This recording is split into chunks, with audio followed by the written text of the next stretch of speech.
Well, I was pretty fascinated by this. The New York Times ran an editorial yesterday. Take a look at this headline. It says, "Wear clothes? Then you're part of the problem." You know, I have to say I was pretty shocked that the Times is now running Katie Hill's internal staff memos as an editorial. I didn't expect that. I mean, hasn't this woman suffered enough? Just leave her alone, for God's sake. She's the victim in this, remember? But actually, no, this isn't, if you look closer, this isn't from Katie Hill, surprisingly enough. This is an environmentalist thing. This is the Times arguing that you're killing the environment by wearing clothing. And this they're not just referring to people like myself who go and kill baby polar bears to harvest their fur for slippers, which is a completely legitimate hobby, by the way, but frowned upon these days. No, they're saying that if you wear any clothing at all, you're killing the planet. So, of course, if the choice is between killing the planet or having to look at everybody naked, probably the former would be the wiser choice. Have you seen people recently? But really, think about what the environmentalists want from us now, okay? They want us not driving, not taking airplanes, not using electricity, eating bugs, going around naked, and they wonder why their message isn't resonating. It's a mystery. It's a real mystery, because it should be so viscerally appealing, this idea that we can live. They're inviting us to live like it's the year 200,000 BC. Who wouldn't want that? Run around naked, eat bugs, eat worms and beetles, die from a tooth infection when you're 37. It's a great life, a short life, but a great life. But for some reason, people aren't into it. I can't quite figure that out. Okay, today we're going to talk about, we got a bunch to talk about today, including a big bombshell from Project Veritas and James O'Keefe.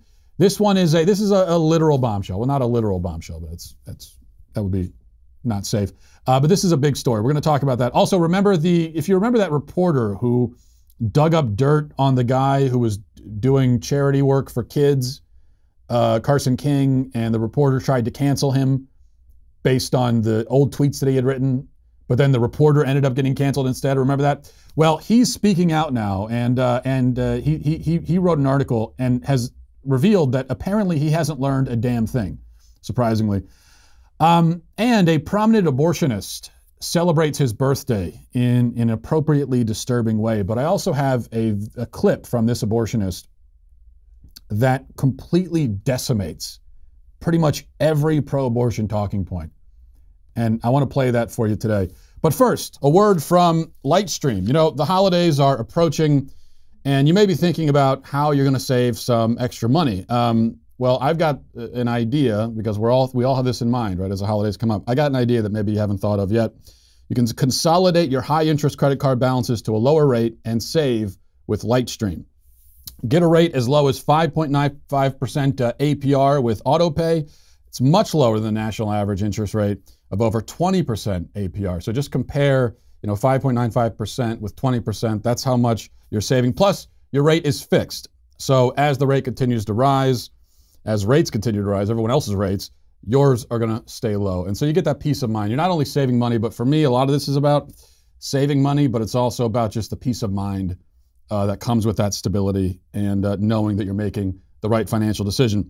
Just for my listeners, apply now to get a special interest rate discount. The only way to get this discount, listen to this, is to go to lightstream.com/Walsh. lightstream.com/Walsh. Okay, so sometimes you hear people hyping up bombshells, and then the bomb goes off and it's more of a firecracker really at best.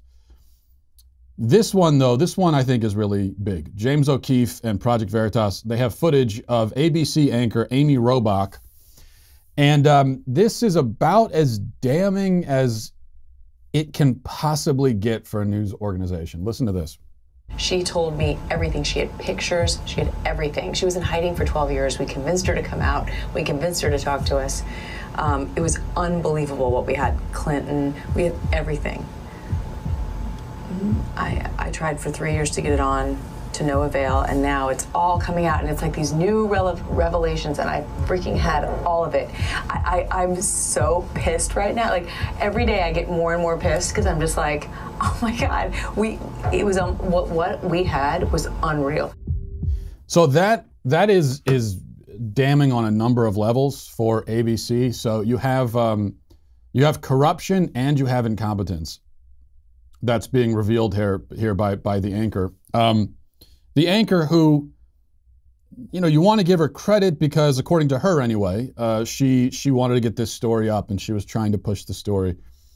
But at the same time, it's clear from the clip I just played there that her main concern, the main thing she's upset about, is that she didn't get credit for the story.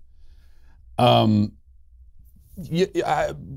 think anyone, it's okay to be upset about that. I think anyone would be, anyone would feel that way to a certain extent. You feel like you had a big story that your bosses wouldn't let you go with and someone else gets the story. But it is disturbing that you don't see quite the concern for the victims that you would hope to see. But that's not really the point here. The point is what it reveals about ABC. So first, you've got the fact that they didn't recognize, according to her, they didn't recognize the Epstein story as a big story. At first, they said, who's Epstein? Nobody cares. And this was what, 3 years ago? 3 years ago, I knew that Epstein was a big story. Most of us knew that Epstein was a big story. They didn't realize that. And then you've got the corruption of, as they start to see that it's a big story and they see the powerful people are implicated, they decide not to run it because of that, because they're worried about the repercussions. And we can only speculate. She says that the palace got involved, and so they were worried about whatever repercussions would come from that. And she says they had Clinton, everybody was in it. So I think we can assume that there was also the political angle of ABC not wanting to take down a Democrat. There really is no coming back from something like this, given the source. And, it would have been very courageous of the anchor if she had come out sometime in the last 3 years and actually exposed this and said, hey, I've had this story, ABC won't let me run it, well, here's the story. That would have been great. She didn't do it. Didn't have the guts for that. But in some ways, now that we get now that we hear this allegation the way that we do, it's more powerful than if she had come out and said it. Because then you could always accuse her of lying and so on. But the fact that we get this allegation and she didn't know that she was just talking to whoever she was talking to. She thought it was private. She didn't know it was going to get out there. That makes it very powerful and compelling. And there's nothing that ABC can, I'm sure they'll think of something, but there's really no coming back from this, or there's really no way to salvage your reputation, whatever reputation that they had, which wasn't much to begin with. This is why, I sound like a broken record. All of conservatives in media sound like a broken record saying this, but this is why people hate the media. If you're in the media and you feel very persecuted and put upon because people like Donald Trump call you the enemy of the people, why do you think that resonates so much? You could sit there and with your martyr complex and say, everybody hates us, I don't know why. Or you can consider, what have we done that would make people hate us so much? Why is it so popular when Donald Trump launches into his anti-media thing? Why is that always such a hit? It could be that everyone is evil and they're out to get you and you're perfect. It could be that, or it could be stuff like this. Because although this is a bombshell and it's damning, it's also not surprising. Nobody is surprised by that. This is exactly the kind of thing that we assume the media did, that we knew the media did. And this is why we don't like the media. Because we can't trust it. And if we can't trust you in the news media, then what purpose do you serve? If you don't have trust, then you have nothing. All right, speaking of the media, you may remember the story of Aaron Calvin. Well, you probably don't actually, because nobody remembers anything for more than 35 minutes. But Aaron Calvin was that reporter over at the Des Moines Register who wrote a profile on Carson King. That's the local hero who raised a bunch of money for sick kids. Well, originally he raised money for himself, for beer money.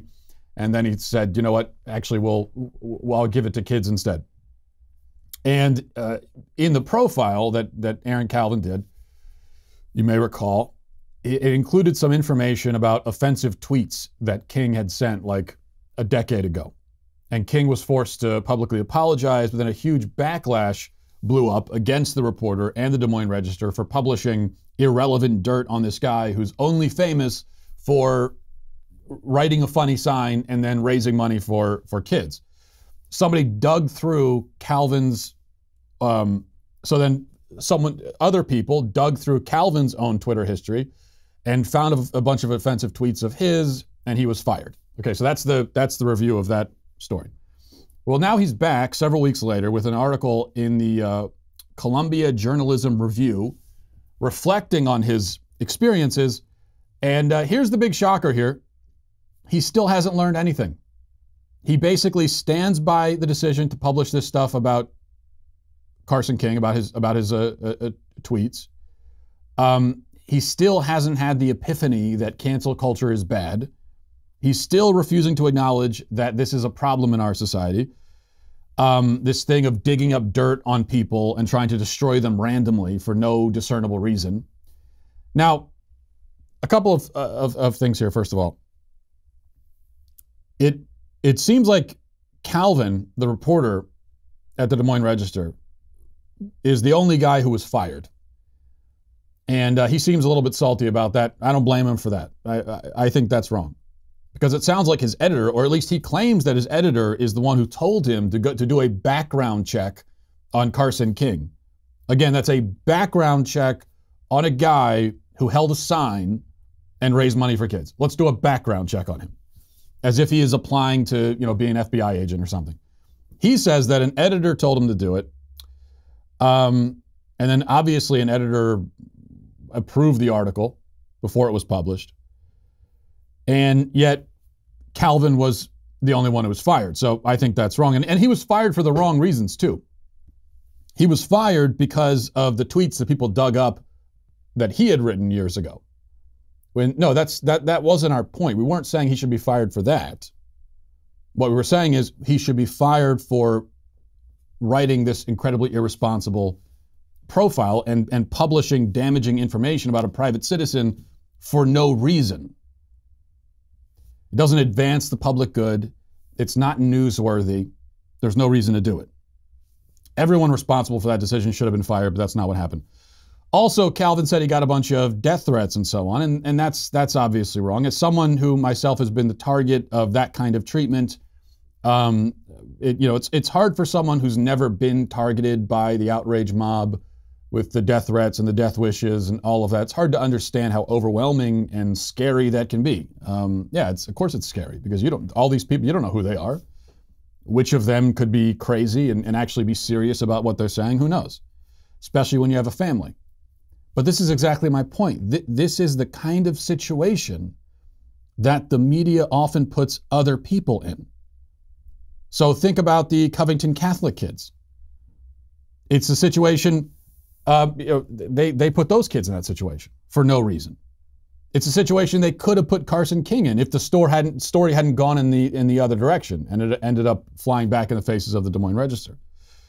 And yet this is a lesson that Calvin refuses to take from all this. He refuses to take this lesson. In fact, he still denies that cancel culture is even a problem. Here's what he says on that. I just thought this was fascinating. After everything he's been through, and after everything everybody was saying, why we object to this, here's what he said. He said, "Meanwhile, I lost my job, work that I was good at and proud of. My family has deep roots in Iowa, and I grew up reading the Register. The writer Jesse Singal gleefully pointed out on Twitter the irony of the fact that I had shared a New Republic article on the fallacy of cancel culture before I was fired." He shared an article, fallacy of cancel culture, meaning he shared an article about why the cancel culture doesn't really exist or it's not a problem. And he continues, "But I still don't believe in the boogeyman of cancel culture. I was not canceled, I was fired. That's an important distinction.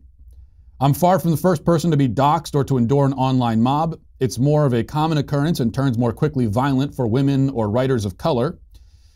With the support of my partner and my friends and family, I was able to avoid collapsing beneath the weight of the great hatred directed toward me.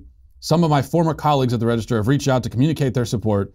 Blah, blah, blah. The specter of cancel culture is a concept most often invoked to protect those in power, often straight white men such as myself, from facing consequences for their actions. but I want no part in it. I'm not going to start a YouTube channel railing against the perceived dangers of PC culture. I believe I lost my job unfairly. At the same time, I firmly believe that people, especially those in power, should be held accountable for what they say and what they do. Yes, except that Carson King is not a person in power. That's the whole point. And you're holding him responsible for some crap that he posted 10 years ago when he was a kid. And this is how it is with the media. They can't, they're incapable of learning. And no matter what happens, if they ever suffer any backlash, or if they suffer the same kind of treatment that they heap on other people, it never has the effect of making them stop and say, hey, you know, wow. There's never any self-reflection, never any real self-reflection. Whatever happens, it only proves what they already thought. So that's the fascinating thing for Calvin here, is that after all of this, it only proved what he already knew to be the case. Fascinating how that works. All right, before we move on, I want to tell you about Veritas Press. And as you know, someone with 4 kids myself, this is very important for me. If you have kids, I want you to pay attention. Veritas Press is the leader in providing a classical Christian curriculum in online courses. Every child, whether homeschooled or in a traditional school setting, should know the significance and application of history in their own lives. And Veritas makes that happen. It's not just about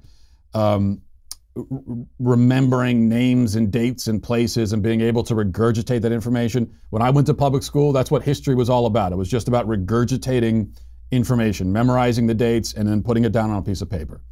But this is so much more than that. This, this breathes life into the history, makes it come alive, so that children can sort of experience it for themselves in a way and learn. These courses are the most exciting way to learn. Your child will experience history as never before, and they're going to want to continue learning. That's the other thing about education. It should be self-perpetuating. It should you learn, and you should want to learn more. That's a really important aspect of education that's often lost. But with Veritas Press, it's definitely not. Every feature of every course is designed to engage your child and what they're learning with games, videos, interactions to win your child's attention and foster a love of learning. It's all about that, the love of learning. Your child will be able to learn at his or her own pace, and you'll have one less subject to teach, saving yourself valuable time when you sort of delegate that to Veritas Press. Best of all, your child will master the material, guaranteed. If you're not satisfied, then you get your money back. And as listeners to this show, you can save $100 on every self-paced course you purchase. Go to veritaspress.com/Walsh, choose your subject, select your course, use the code Walsh at checkout. That's veritaspress.com/Walsh. Okay, here's a picture, I think first posted by Abby Johnson, prominent pro-life activist, and then it was and then Live Action also took it. Posted it. So take a look here at this picture. They say this is abortionist / serial killer Leroy Carhart. And if you're in the pro-life movement at all, or if you're familiar with it, then you're familiar with that name, Leroy Carhart. He's one of the most prominent abortionists. He's also done thousands of late-term abortions. Well, here he is celebrating his birthday, ironically. And remember, of course, he's killed a lot of babies in his day. That's his specialty. The kind of human he specializes in killing, especially, are the late-term babies. But you see that sign on his desk. The sign says, "Even on my worst day, I'm killing it." Now, I just want to show you that, because do you think that's a coincidence? Do you think that's there by accident? Obviously not. This is entirely intentional. And I'll tell you how I know it's intentional. One, because abortionists are sick and evil and deranged people. So you think about those undercover tapes at Planned Parenthood, where Planned Parenthood officials were joking about killing babies and joking about, hey, if they sell enough dead babies, they can get a Lamborghini.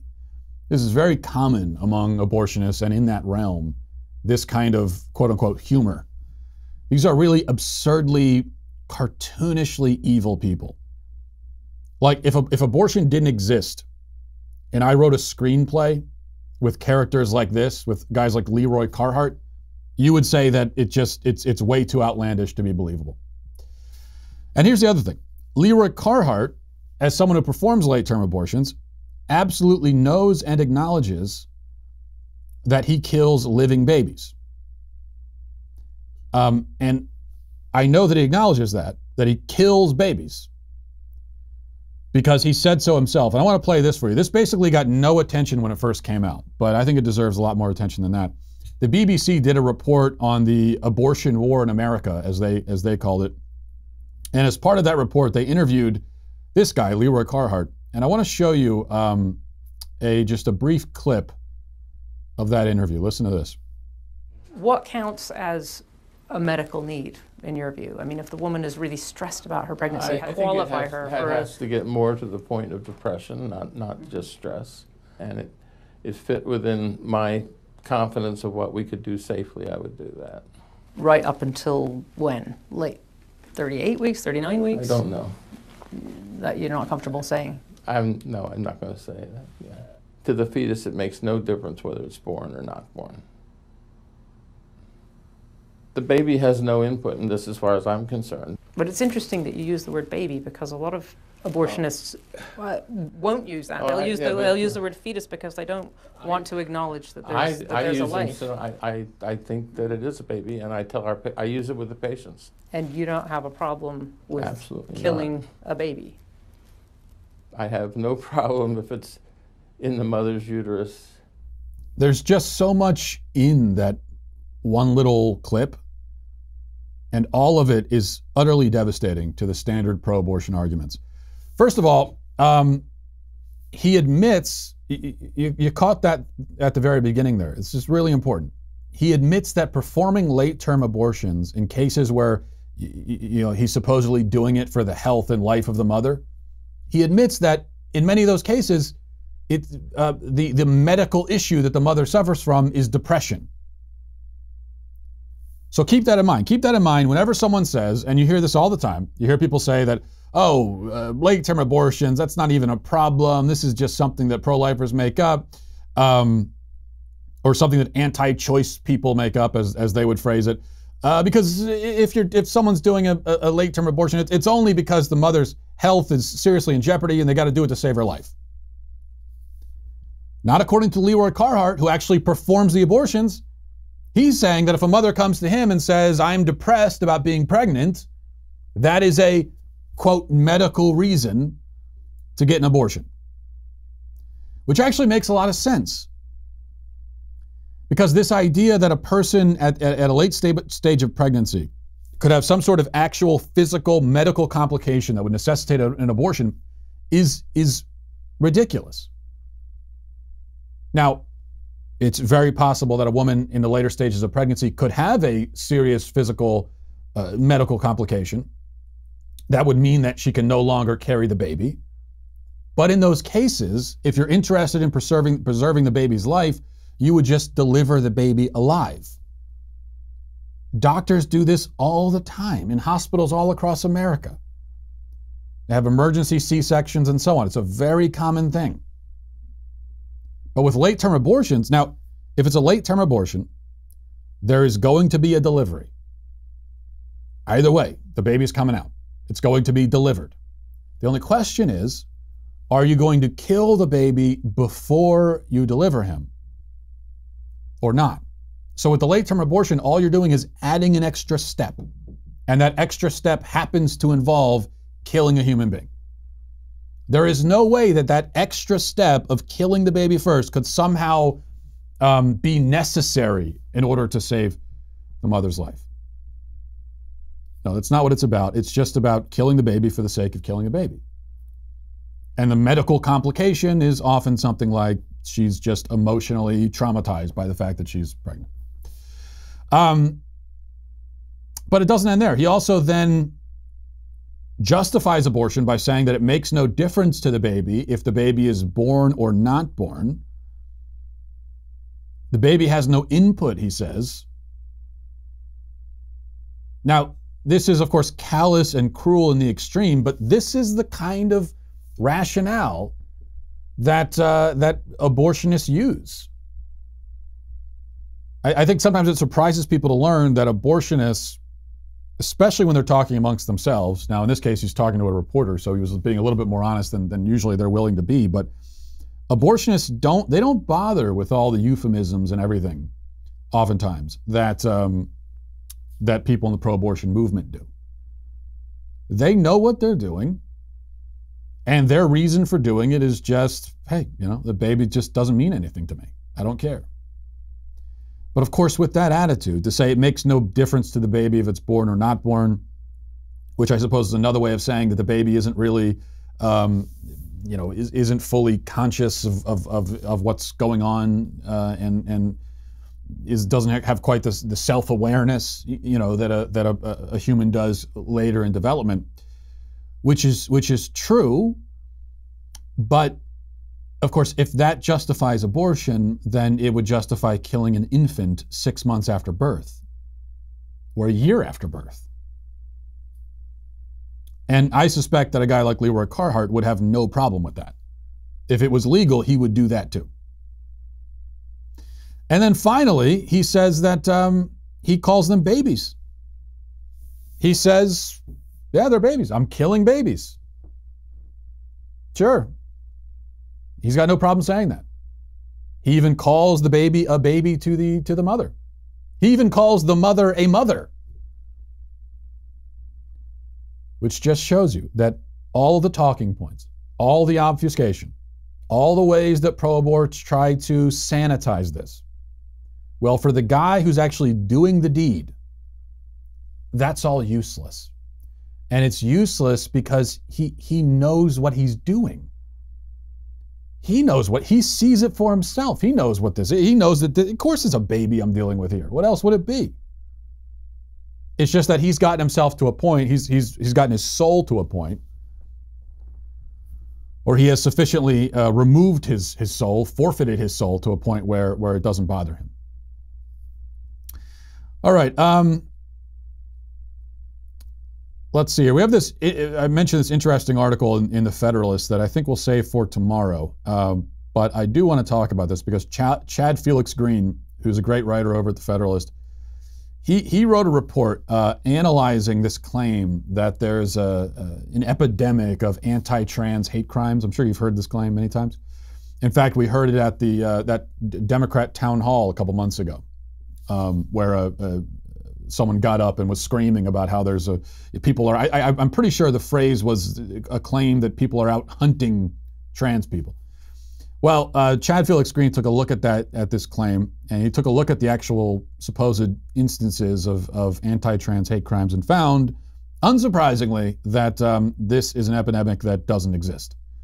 And we'll talk more about that tomorrow, because although it's been a pretty dark show in some ways, I feel like I unfortunately have to continue that trend and show you another disturbing clip.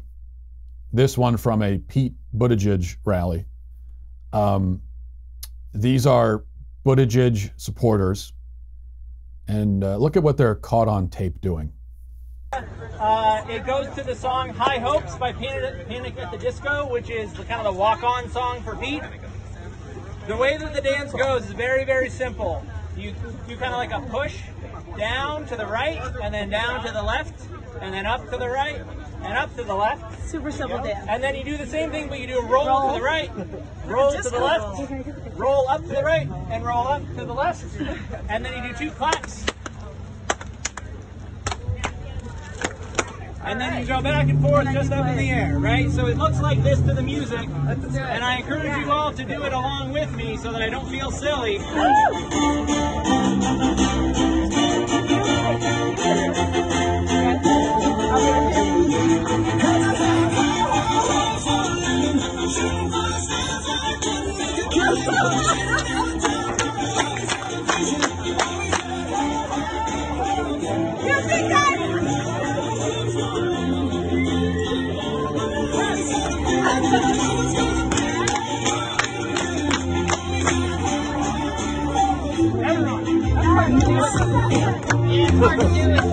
You know what? I changed my mind.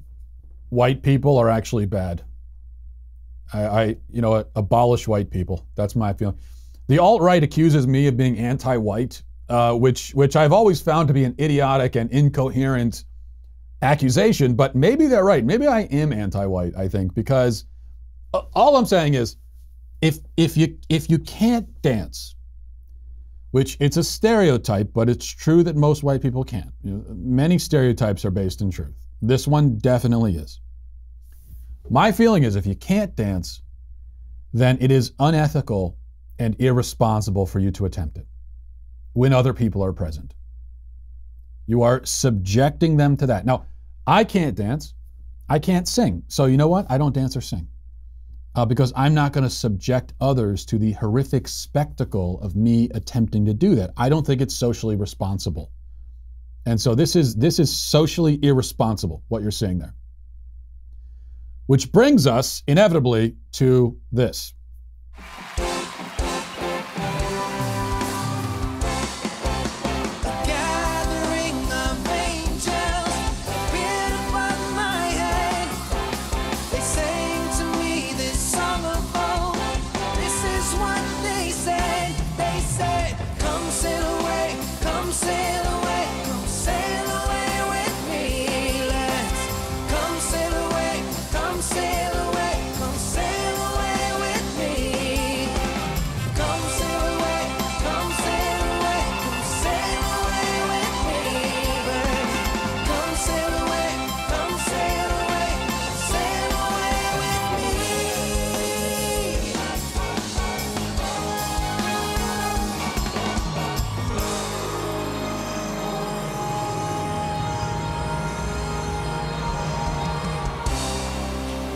Yes, Sean Spicer is still on Dancing with the Stars, and his dancing is getting worse each time. His outfits are getting worse each time. It's almost like he's doing it on purpose. But he got voted through again, I think, last night, didn't he? And I'm going to say this. I don't say it lightly. I mean every word of it. The people responsible for this continued spectacle of Sean Spicer dancing, those people are domestic terrorists. This is an act of domestic terrorism. By voting Sean Spicer through, you are tearing at the very fabric of our society. Think of the children who are being exposed to this. My son saw this and he came up to me and he said, "Daddy, what is that man doing? I'm scared." And I said, "Me too, son, me too."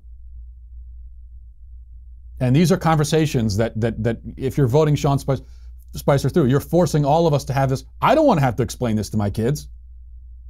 That what's happening on that screen, what that man's doing, I don't know. That's not a conversation I want to have. And now I have to explain to my kid. I mean, and then my son said to me, "Well, I'm white. Does that mean that when I dance, I'm going to look like that?" And I said to him, "Yes, I'm sorry, probably." And he broke down in tears. It's outrageous. All right, let's get to a couple of emails. mattwalshshow@gmail.com, mattwalshshow@gmail.com. This is from Brian, says, "Matt, as to your dilemma on the plane, I respect you saying no. I probably would have relented, but only out of sheer awkwardness. Your conscience should be clear. Go in peace." Yes, Brian is referring to an interesting dilemma that I was talking about on social media last night. Let me see what you guys think of this, and I am interested in your input. So here's the situation. I was boarding a flight in Baltimore for Los Angeles yesterday, Southwest flight. I was in boarding position A4.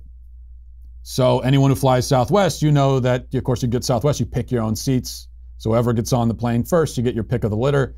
And I was one of the first people to get on the plane with my position A4. I can't tell you how excited I was when I saw that A4 position on my boarding pass. I was so excited. I skipped onto the plane whistling. That's how happy I was, if you can believe it. And I looked, and I'm very scientific about choosing what seat. It's because of course I'm going to take an aisle seat, but I also am trying to figure out where on the plane I want to be. I don't want to be too far in the back, but also don't want to be too far close to the front in case the plane crashes. because then, you know, the further back you are, the better. Also, if you're more towards the middle, you feel the turbulence a little bit less. Then I'm also thinking about, you know, I don't want to be too close to the front, because then probably I'm going to end up with someone sitting in the middle next to me. Maybe if I'm a little bit, maybe I could sort of lose myself towards the back. Anyway, so I had this whole process. I picked my seat. Well, about 9 hours later, when Group C was boarding, a guy comes on with his wife. Only middle seats are left. You know, if you're like C30 and later, then you're screwed. It's just you're going to be in a middle seat. That's all there is to it. Or you're going to have to sit in the overhead bin, even perhaps. Maybe they'll put you down below, tie you to a wing or something like that. So this guy comes on with his wife. He's only got middle seats. They're going to have to sit in different rows in middle seats. This guy decides to sit in my row in the middle seat. But then he asks me if I wouldn't mind moving to a different seat, moving from my aisle seat to a middle seat in a different row so that his wife can sit next to him. That's what he asked me. If I would, again, move from my aisle seat to a middle seat. Here's the question then that I posed. And I've gotten thousands of answers to it, which I wasn't quite expecting. Who is the jerk here? Me for saying no? Which I did say no. I did refuse. I declined that invitation. I said I'm going to stick with my seat. Thank you very much. So who's the jerk? Me for saying no and refusing to let the guy sit next to his wife, or him for asking in the first place? Or are we both innocent doves? I guess that's also an option. Obviously, I'm biased here. I'd like to hear your thoughts. Don't let my analysis influence you at all, but it seems to me that asking someone to switch from an aisle seat to a middle seat, you just don't do that. I fly all the time. I've never been asked that. I've never heard anyone ask that before. You know, the middle seat for a 6-hour flight, there's a reason why his wife didn't want to sit in it, right? So to ask a stranger to take on that discomfort seems, I don't know, it seems tacky to me, to put it mildly. Now, if his traveling companion was a young child and he wanted to sit next to his kid, then yeah, I would do it. Or if there was some other extenuating circumstance, his wife was sick or something, then you know, that would be different. But he didn't express any extenuating circumstance. It sounded like he just wanted to sit next to his wife, and that just is not good enough. It's a pretty significant sacrifice he's asking me to make without giving me any real reason why I should. And so I had to say no. It's kind of like, imagine if you went to the movies and you got to the movies early because you wanted to pick your seat. You picked a seat, you picked seats like in the middle row, also in the middle of the middle row. So you're perfectly lined up with the screen, not too far back, not too close. And then imagine that some other people come 30 seconds before the movie starts, and they come up to you and they say, would you mind getting up and moving to a worse seat so we can sit there? Would you ever do that? Would you actually say, well, of course, yes, sit down? Because here's my thing. If in that situation you did get up and give the person your seat, it's not because you're being nice, it's just because you're a punk who got bullied out of your seat. It's just because you felt too awkward saying no, and so you wimped out and gave him what he wanted. It's not because you're being generous. Anyway, that's my case for myself, but I will. A surprising number of people said that I was the jerk in the situation, which I don't know if they really feel that way, or if if their view is clouded by the fact that I'm a jerk in general, and so they just assume that I was a jerk here. Which I don't deny that I'm a jerk. I'm just saying that doesn't make me a jerk in this particular situation. You have to separate the two. This is from Yehuda, says, good afternoon, Matt. About a month ago, I started listening to your show on my drive home, and I've thoroughly enjoyed it. I appreciate your views on relationships and marriage. One thing you mentioned yesterday was the benefit of getting married at a young age. My wife and I married 7 months ago. I was 20, she was 19. We are expecting a child in 3 months. I know I'm newlywed, but I can support your point that I know my wife is a totally different person than than she was when I proposed. That being said, so am I. I love her more and more every day. I have never been with another woman, nor do I have any regret on not playing the field. I guess I don't have a question, just wanted to express my appreciation for your outlook on marriage, which I find myself consistently agreeing with, even though I'm an Orthodox Jew and you're a Christian. Now I'm wondering, was this the guy who wanted to sit next to his wife on the plane? Because now I'm starting to feel guilty.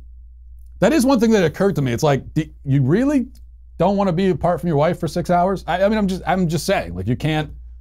I think there are a lot of married couples who would say, hey, that's fine. I'll sit by myself in silence for 6 hours. That's cool. So the very fact that you would be so desperate to sit next to your wife for 6 hours when you're with her all the time anyway, maybe they were newlyweds. Maybe they were going on their honeymoon. And they were just so in love with each other. They couldn't, darling, I can't be apart from you. They were sitting there texting each other. I don't know if they were actually texting each other, but you know. Anyway, I don't know if would that make me a jerk then in that case, if they were newlyweds and I forced them to be apart in that way.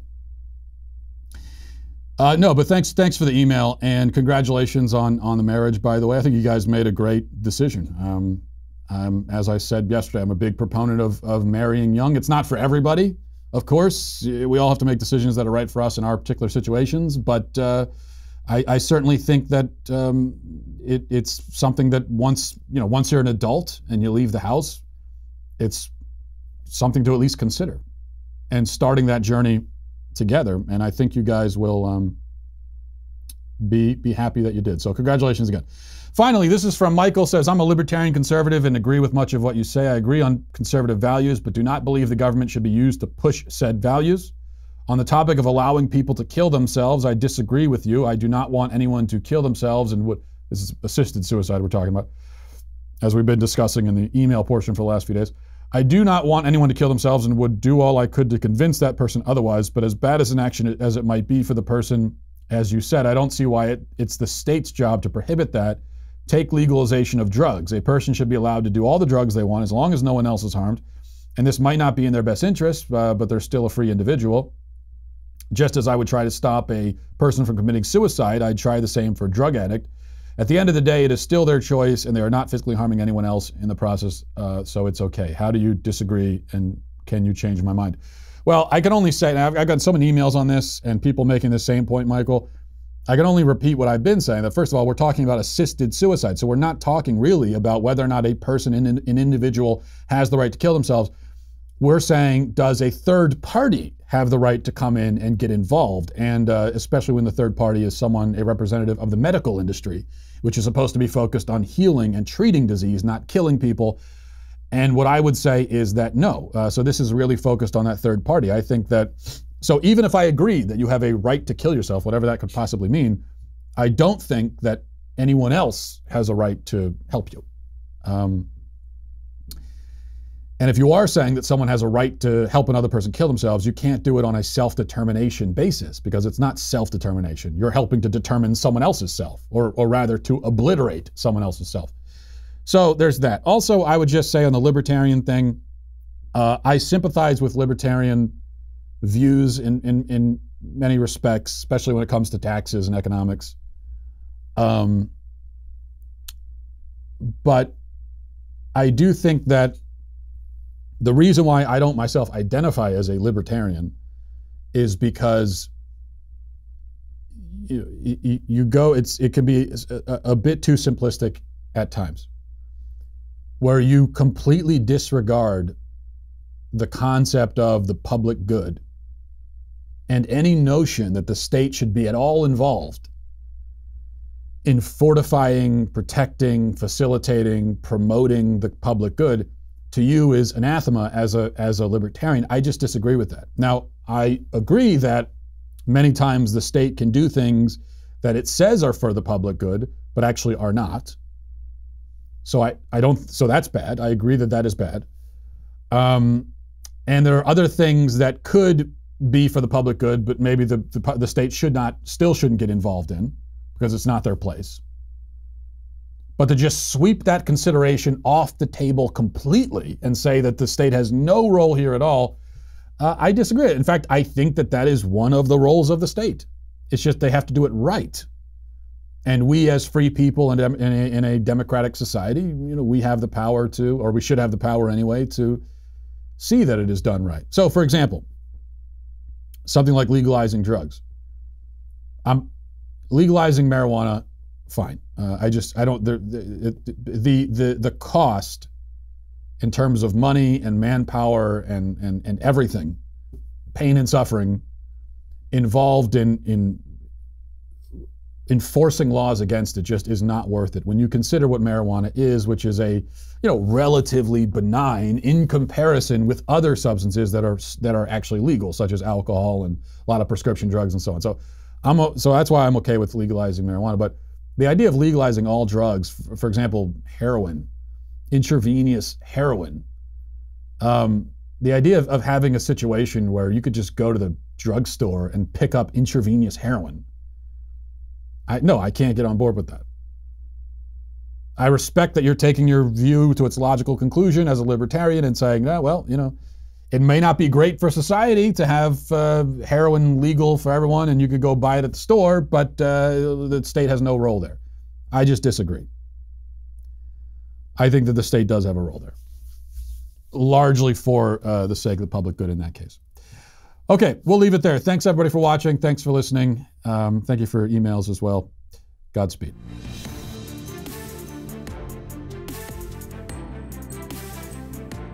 The Matt Walsh Show is produced by Robert Sterling, associate producer Alexia Garcia Del Rio, executive producer Jeremy Boring, senior producer Jonathan Hay, our supervising producer is Mathis Glover, and our technical producer is Austin Stevens, edited by Donovan Fowler. Audio is mixed by Mike Coromina. The Matt Walsh Show is a Daily Wire production. Copyright Daily Wire 2019. If you want to delve the depths of leftist madness, head on over to The Michael Knowles Show, where we examine what's really going on beneath the surface of our politics and bask in the simple joys of being right.